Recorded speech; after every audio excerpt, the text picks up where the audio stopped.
So ito mga busing tuturo ko sa inyo kung paano yung plucking ng banal na sa Santong Kabayo, Song Bayano.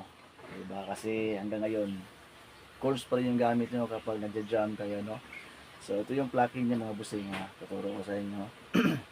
So una, ito yung daliri natin, lagay natin dito sa third string at saka sa fourth string, parang isus to lang, ganyan. Tapos pero yung kakalabitin natin is 6 string, so ito yung mga kakalabitin natin na mga string, 6, 2, 3, ibalik sa 2 sa second string sa third fret, lagay mo na yung pinky mo. Tapos ito yung first part pala, tapos 4, 3, alisin mo na yung pinky mo. Okay, ulit. 6, 2, 3, lagay ang pinky sa second string. Tapos kalabitin. 4, 3, alisin ang pinky. So, ito yung first part.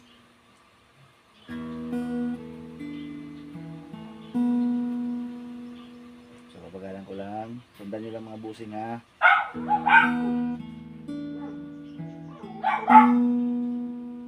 So, yan yung first part. So, yung pangalawa, yung middle finger natin, lagay natin dito sa 5th string ng third fret, saka yung ring finger dito sa second string, third fret.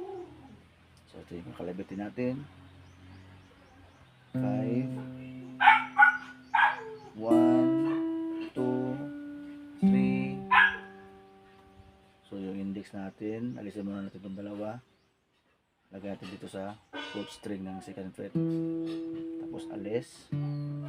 So, panghuling kakalabitin ay third string. Open. Yan ang second part niya. Okay, ito. Sundan nyo lang, babagalan ko lang mga busing, 5, 4, 3,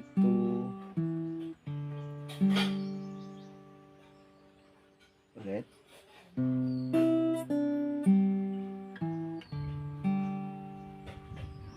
Isa pa.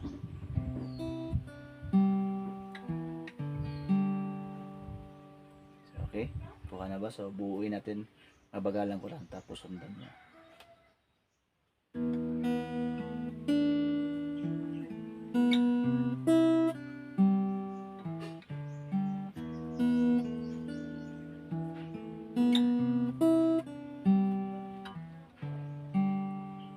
So yan yung plucking niya mga busi.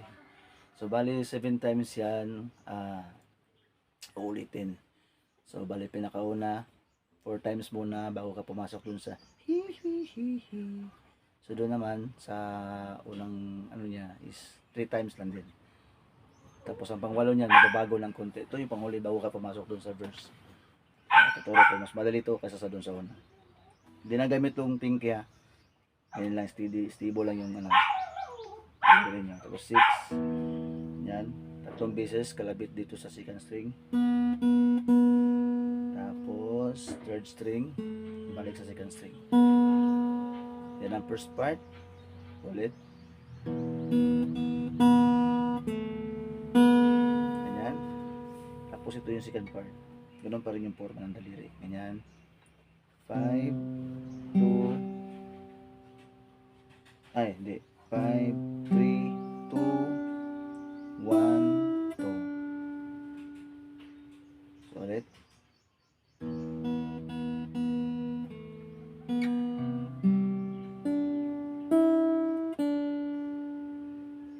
So yun na. Pwede ka na pumasok dun sa pinakaunang verse. Okay. So abangan nyo yung part 2 yung mga busing, yung chorus naman.